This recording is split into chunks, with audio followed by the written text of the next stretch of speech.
Hi guys and welcome to KeebWorks. Today I'll be reviewing a really boring switch, the Gateron Brown. Let's get started.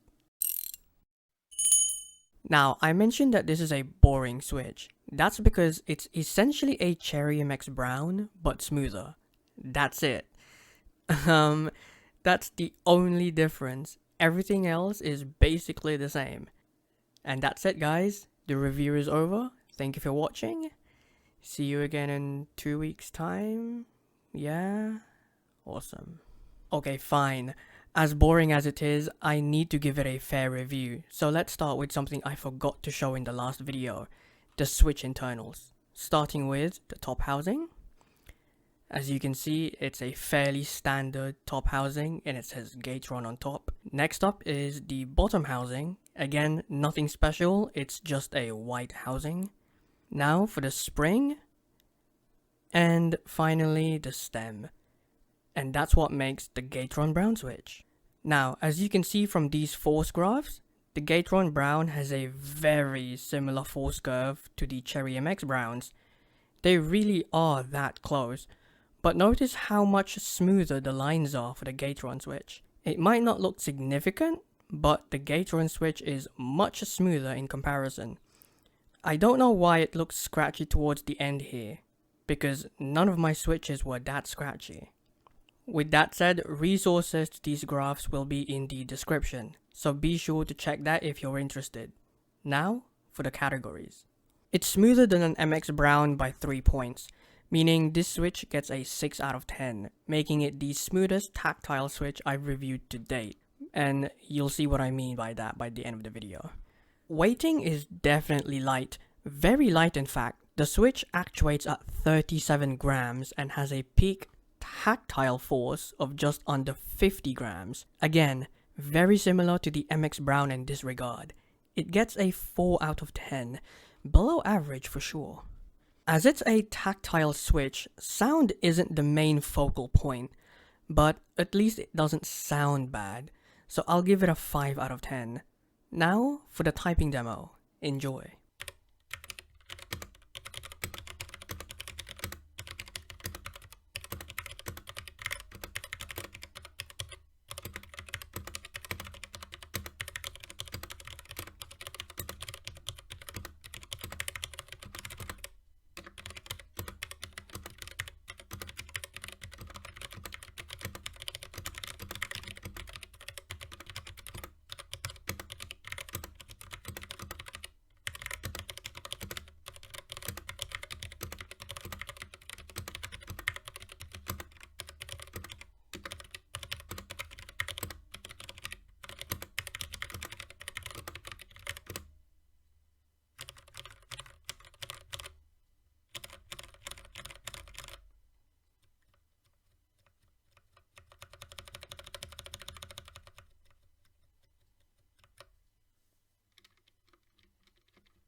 Right, if you asked me what the most boring tactile switch is, this would be it.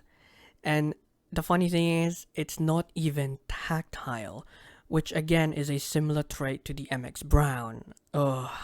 But you may be asking, what if you type slowly? Do you then feel the bump? And the answer is yes, but just barely. It's most noticeable when you press a key slowly like this, but I don't count that as typing. However, it gets a 5 out of 10, which is actually good considering how boring it is.